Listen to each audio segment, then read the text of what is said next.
হঠাৎ করে সুমন বলল, লাদেন একটা কথা বলবো। বল, কি বলবি? না মানে আমি বলতে চাইছি, তুই কি তোর জীবনে কারোর প্রেমে পড়েছিলি? সুমনের কথা শুনে আমার রাগ মাথায় উঠে গেছে। শালা আমার সম্পর্কে সব কিছু জানে, এরপরেও এসব প্রশ্ন করছে। হঠাৎ করে গাড়ির চাকা বাহিরে কোনো কিছুর সাথে লাগার কারণে রিয়া আমার উপরে এসে পড়ল। কি যে একটা বিপদে পড়লাম, না পারছি কিছু বলতে, না পারছি কিছু করতে। রিয়ার দিকে একবার চোখ গরম করে তাকাতেই রিয়া ভয়ে চুপচাপ হয়ে বসে পড়ল। সুমন আমাকে আবার প্রশ্ন করল, লাদেন আমি কি বলেছি? আমার প্রশ্নের উত্তরটা দিবি না? দেখ সুমন, মেজাজ এমনি অনেক গরম হয়ে আছে, এর ভেতরে আমাকে আর রাগান্বিত করবি না। আর তুই কি এখন আমার সাথে মজা করছিস? আপু আমার দিকে তাকিয়ে বলল, ঠান্ডা খাবি? এনে দিব কি? আমি কিছু বলার আগে রিয়া বলে দিল, শুধু ঠান্ডা খেলে কি হবে? তোমার ভাইকে বরফ দিয়ে গোসল করিয়ে আনো, তাহলে মেজাজ হয়তো কিছুটা ঠান্ডা হবে। আমি আর কারো কোনো কথার উত্তর না দিয়ে চুপচাপ বসে আছি। আমি জানি রিয়া সবাইকে ওর দলে নিয়ে গেছে। সবাই এখন চাই আমি যেন রিয়াকে বিয়ে করি। প্রায় 2 ঘন্টা জার্নি করার পর আপু বলল, আমরা চলে এসেছি। আমি শুধু আপুর দিকে তাকিয়ে বললাম, তুই না বলেছিলি আমাদের অনেক দূর যেতে হবে, আর এখন এত তাড়াতাড়ি আমরা চলে এলাম? এত নাটক করার কি দরকার ছিল বল? সকাল সকাল তো আমাকে একটু ঘুমাতেও দিলি না। আপু একটা মুচকি হাসি দিয়ে বলল, যে মেয়েকে আমরা দেখতে এলাম, এই মেয়ে কিছুক্ষণ পর কলেজে চলে যাবে, এজন্যই তো তাড়াতাড়ি চলে এলাম। গাড়ি থেকে নামতেই একটি ছেলে আমাদের দিকে এগিয়ে এলো। সুমন আমার কানে কানে বলল, এই ছেলেটা নাকি মেয়ের ভাই, মানে আমার শালা হবে। আপু আর সুমন আগে আগে যেতে লাগলো, সেতু মাঝখানে আর রিয়া আমার সামনে। হঠাৎ আলতো আওয়াজ করে রিয়া বলল, আমাকে ছাড়া অন্য মেয়ে বিয়ে করে তুমি সুখে থাকতে পারবে বুঝি? রিয়ার কথার উত্তর দিয়ে আমি বললাম, মুরব্বীদের মুখে শুনে এসেছি, সবাইকে এক কথা বারবার বলতে নেই, তাহলে ওদের শরীরের ভাব বেশি হয়ে যায়, নিজেকে নিজে চিনতে পারে না। সবাইকে বেশি তেল দিতে নেই। থাক, এখন আর কথা বাড়াতে চায় না, ভালো একটা কাজে এসেছি, প্লিজ এখানে কোনো ধরনের ঝামেলা করো না।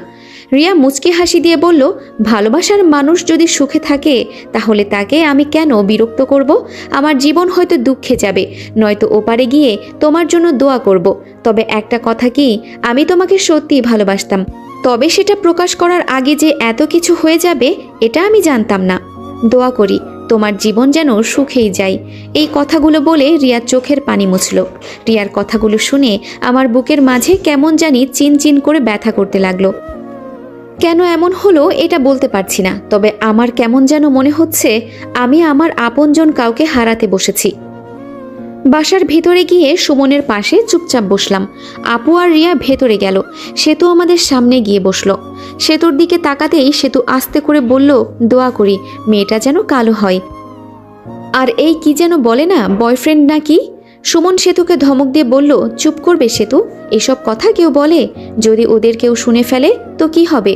সেতু আর কিছু না বলে মন খারাপ করে বসে আছে। কিছুক্ষণ পর আপু আর রিয়া বাহিরে আসলো। আপু আমার পাশে বসে বলল, আমি বলছি না মেয়েটা তোর সাথে খুব মানাবে? সাথে রিয়াও তাল মিলিয়ে বলল, ওর সাথে খুব মানাবে, বলতে হবে মেয়েটা অনেক সুন্দর। রিয়ার কথা শুনে আমি ওর দিকে একবার তাকালাম। মনটা চাইছে রিয়াকে আপন করে নিতে, কিন্তু কোনো এক বাধার কারণে পারছি না। আমি জানি রিয়া ওর ভেতরে কতটা কষ্ট চেপে রেখে এসব কথা বলছে, যে কিনা আমাকে এত ভালোবাসে, আর আজকে আমার জন্যই ও মেয়ে দেখতে এসেছে। আমি বুঝতে পারছি না ও কিভাবে এখানে আছে। কিছুক্ষণ পর মেয়ের মা বাবার সাথে আমার পরিচয় হলো। সব মিলিয়ে মোটামুটি সব কিছুই ঠিকঠাক আছে। অনেকক্ষণ পর মেয়েকে আমাদের সামনে নিয়ে আসলো। সুমন আমার কানে কানে বলল, মুখ তুলে একবার সামনে তাকিয়ে দেখ, ভালোই সুন্দর আছে, তুই কি বলিস? সুমনের কথা মতো সামনে তাকিয়ে দেখি সত্যি সুমনের কথাই ঠিক, মেয়েটা মোটামুটি ভালোই সুন্দর আছে, তবে পিচ্চি। মেয়ের বাবা আপুকে বলল, তা মা কিছু হা না উত্তর দাও। আপু আমার দিকে তাকিয়ে ইশারা করে বলল, কি পছন্দ হয়েছে? আমি আপুর দিকে না তাকিয়ে রিয়ার দিকে তাকালাম। রিয়ার চোখে প্রায় পানি আসবে আসবে অবস্থা হয়ে গেছে। এই মুহূর্তে আমি কি বলবো ভেবে পাচ্ছি না, তবে হাসি মুখে আপুর দিকে তাকালাম। আপুও হাসি মুখে বলে দিল, মেয়ে আমাদের পছন্দ হয়েছে, এখন কথাবার্তা বলে সবকিছু ঠিকঠাক করে ফেলি। মেয়ের বাবা বলল, সকালে আসতে বলেছি দেখে আপনারা আবার কিছু মনে করেন নাই তো? আমার মেয়ের আবার পরীক্ষা চলছে তো, এজন্যই বললাম। সুমন মেয়ের বাবাকে প্রশ্ন করেই দিল, মেয়ের যদি পরীক্ষা চলে তাহলে ছেলে দেখেছেন কেন? আগে ভালো করে পড়াশোনা করবে, তারপর না হয়। মেয়ের বাবা হাসি দিয়ে বলল, আমিও এটাই চাইতাম, আমার মেয়ে আগে পড়াশোনা করবে, তারপর বিয়ের চিন্তা করবে, কিন্তু আমার মা মৃত্যুর পথযাত্রী, ওনার একটা আবদার, যাওয়ার আগে আর কি নাতিন। সুমন মেয়ের বাবাকে থামিয়ে বলল, বুঝেছি আঙ্কেল, আর বলতে হবে না, এখন কিভাবে কি, আর আপনাদের মত কি? মেয়ের বাবা বলল, আমার মায়ের কখন যে কি হয়ে যায় এর কোনো ঠিক ঠিকানা নেই, এজন্য আমি চাইছি আগামী শুক্রবারে বিয়ের কাজটা শেষ করে ফেলতে, আমার মা মরার আগে তার ইচ্ছেটা পূরণ করে ফেলি। আমার মেয়ে আজকে পরীক্ষা দিলেই শেষ, এখন আপনাদের মত। আমি তো চোখ বড় করে আপুর দিকে তাকালাম। রিয়া হঠাৎ কণ্ঠস্বর নিচু করে বলল, সুমন ভাইয়া, আমি ভেতরে আছি, যদি কোনো দরকার লাগে আমাকে বলবেন, কেমন? আপু আমার দিকে তাকিয়ে একটা হাসি দিল। মনে মনে বললাম, আজকে কি নিজের বিপদ নিজেই ডেকে আনছি নাকি? আমাকে কোনো কিছু জিজ্ঞাসা না করে সুমন উত্তর দিল, আলহামদুলিল্লাহ, আমরাও রাজি আছি। আমার বন্ধু এমনিই চাকরি করে, কয়েকদিন ছুটি নিয়ে এসেছে, আর এই সুযোগে কাজটা সেরে ফেললে ভালো হবে, কি বলেন? মেয়ের বাবাও হাসি মুখে বলল, তাহলে এই কথাই রইল, আমার মেয়ে হয়তো কিছুক্ষণ পর পরীক্ষা দিতে চলে যাবে, তা তোমরা কি কেউ আমার মেয়ের সাথে আলাদা করে কথা বলতে চাও? আপু শুধু বলল, মেয়ে রাজি থাকলেই হবে, কথা বললে আর কি হবে। এভাবেই সব কথা বলতে বলতে অনেকটাই সময় চলে গেল। খাওয়া দাওয়া করে বাসার উদ্দেশ্যে সবাই রওনা দেব বলে বাসা থেকে বের হলাম। তবে আমি শুধু বারবার রিয়ার দিকে তাকিয়ে দেখছি, রিয়া একটাও কথা বলে নাই, কেমন যেন চুপচাপ হয়ে গেছে। গাড়ির ভেতরে সেতুর পাশে গিয়ে রিয়া বসলো, আর আমি আপুর পাশে। সুমন সামনে বসে বলল, তা লাদেন, মেয়ে কি তোর পছন্দ হয়েছে, নাকি পরে আবার আমাদের বকা দিবি? আমি হাসি মুখে বললাম, পছন্দ না হবার কি কারণ আছে, তবে মেয়েটা কেমন যেন পিচ্ছি পিচ্ছি। আপু খুশি হয়ে উত্তর দিল, তাহলে আমরা কি বলে দিব মেয়ে আমাদের পছন্দ হয় নাই, মেয়ে এখনো পিচ্ছি আছে? আমি আপুর দিকে ভালো করে একবার তাকিয়ে বললাম, আমি কি কখনো এই কথা বলেছি? সে তো হঠাৎ করে বলে উঠল, আমাদের আগামীকাল যেতে হবে, এখানে থাকলে আপুর কোনো কিছু হয়ে যেতে পারে, তাই আমি আপুকে নিয়ে চলে যাব। রিয়া সেতুকে ধমক দিয়ে বলল, আমি তোকে বলেছি কিছু বলতে, চুপচাপ বসে থাকতে পারিস না? এই পর্যন্ত বলে রিয়াও চুপ হয়ে গেল। আমি এখন সত্যি বুঝতে পারছি না আমি কি করব। অনেকক্ষণ জার্নি করার পর বাসার সামনে গিয়ে নামলাম। বাসার ভেতরে না গিয়ে বললাম, সুমন, আমাকে এখন এক জায়গায় যেতে হবে, কিছু মনে করিস না। সুমন আমার দিকে তাকিয়ে বলল, হঠাৎ করে তুই আবার কোথায় যাবি? আর আমার জানা মতে তোর তো এমন কোনো দরকার নেই যে তোর কোথাও যেতে হবে। আপু আমার কাছে এসে বলল, ভাইয়া, মাত্র না তোমার বিয়ের সব কিছু ঠিকঠাক করে এলাম, এখন আবার কোথায় যেতে চাইছো? আপু, এমার্জেন্সি একটা দরকার পড়ে গেছে হঠাৎ, কিছু মনে করো না, আমি যাব আর আসব। পাশ থেকে সুমন বলল, তুই যাবি, কোনো সমস্যা নেই, তবে তোর সাথে রিয়াও যাবে। বলা তো যায় না, তুই যদি আমাদের। দেখ সুমন, তুই আমার বন্ধু, আবার আমার বোনের জামাই হিসেবে আমি তোকে মানি। আমি কি তোর সাথে মিথ্যে কথা বলবো বল? আচ্ছা ঠিক আছে, যা, সমস্যা নেই, তবে আজকেই চলে আসবি। রিয়া আমার কাছে এসে আমার হাতে মোবাইলের মতো কি একটা দিয়ে বলল, যদি কোনো বিপদে পড়ো তাহলে আমাকে জানিয়ে দিও, আমি চলে আসব। রিয়ার জিনিস রিয়ার হাতে দিয়ে বললাম, যেই মেয়েকে আমার সাহায্য করতে হয় সব সময়, সে আবার আমাকে কি সাহায্য করবে? আমার কথা শুনে লজ্জায় রিয়া কোনো কিছু না বলে চুপচাপ আপুর পিছনে গিয়ে দাঁড়িয়ে পড়ল। আমি আর কোনো কিছু না বলে সামনে যেতে লাগলাম। তবে শেষে রিয়াকে আমার এসব কথা বলা ঠিক হয় নাই। নিরিবিলি একটা জায়গায় গিয়ে ডানা মেলে শূন্যে উড়াল দিলাম।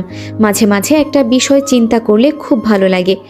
আগে ছিলাম কি আর এখন হয়েছি কি, হ্যাঁ, চিন্তা করা যায়? নিচে নেমে কোনো মতে মুখ ঢেকে আমাদের বাসার দোকানের সামনে গেলাম। কতদিন পর আমার নিজের বাড়িতে এসেছি, মনটাই ভরে গেল। মুক্তা আমাকে ভেতর থেকে দেখে একেবারেই চিনে গেল। মুক্তা আমাকে দেখার সাথে সাথে দোকান বন্ধ করে সামনে হাঁটতে লাগলো। আমিও ওর পেছনে পিছনে যেতে লাগলাম। কিছুক্ষণ পর মুক্তা নিরিবিলি একটা পরিবেশে দাঁড়িয়ে বলল, কেমন আছো লাদেন? মুক্তার মুখে আমার নাম শুনে আমি খুব অবাক হলাম। তাও মুক্তার কথার উত্তর দিয়ে বললাম, এই তো আলহামদুলিল্লাহ ভালো, তুমি? মুক্তা হাসি মুখে বলল, আমি অনেক অনেক ভালো আছি, যা বলার বাহিরে। তুমি আমার জন্য যা কিছু করেছো না, কি বলবো আর তোমাকে। আমাকে নতুন করে বাঁচতে শিখিয়েছো তুমি। তবে একটা কথা, তোমাকে আর পালিয়ে বেড়াতে হবে না। আমি সেই দিনই থানায় গিয়ে তোমার আম্মুকে যারা খুন করেছে তাদের ধরিয়ে দিয়েছি। আমার কাছে ভিডিও ফুটেজ ছিল, আমি কোনো এক কারণে ভিডিও করে রেখেছিলাম, কিন্তু কোনো একদিন যে এর প্রয়োজন হবে তা আমি জানতাম না। কোর্টে তোমাকে নির্দোষ প্রমাণিত করেছি আমি। তুমি ছিলে না, আমি বলেছি তুমি পালিয়ে অন্য কোথাও আছো। শুধু একদিন সময় করে কোর্টে গিয়ে দেখা করে আসবে। আর তোমার চাচা চাচি সব সময় আমাকে তোমার কথা বলে। তুমি কই আছো, আমি যেন তাদেরকে তোমার কাছে নিয়ে যাই। তুমি একা এত কিছু কিভাবে করলে? মুক্তা মাথা নিচু করে বলল, জীবনটাই তো অহংকার করে কাটিয়ে দিলাম। আবার যখন যাকে পারতাম তাকে ব্যবহার করতাম। আর আমি এসব করতে পেরেছি একজনের জন্য, যে আমাকে এখানে আসার পর থেকে সব সময় সাহায্য করেছে। সেই ছেলেটি হলো রাসেল। আমি হাসতে হাসতে বললাম, তাহলে শেষমেশ ভালোই হয়ে গেলে। তার টাকা পয়সা? মুক্তা আমাকে থামিয়ে দিয়ে বলল, দোকান দেখিয়ে ব্যাংক থেকে লোন নিয়েছি। সব কিছু বুঝলাম। আচ্ছা, সমস্যা নেই, আমি কয়েকদিন পর আসছি, চিন্তা করো না। আর মায়া আর আমার সৎ বাবা কি করতো? মুক্তা এই সম্পর্কে কোনো কিছু না বলে বলল, ওদের কথা বাদ দাও, অন্য একদিন বলবো। আজকে আমার মুড ভালো আছে। এসব বলে এখন আর মনটাকে খারাপ করো না। তা তোমার কি খবর? আমার আবার খবর, আজকে মেয়ে দেখে আসলাম। আগামী সপ্তাহে বিয়ে। বিয়েটা বুঝি রিয়ার সাথে না? আরে না, বিয়েটা অন্য একটা মেয়ের সাথে। তুমি তো জানো রিয়া আমার সাথে কি কি করেছে। এরপরেও ওকে আমি কিভাবে বিয়ে করি? মুক্তা আমার কথা শুনে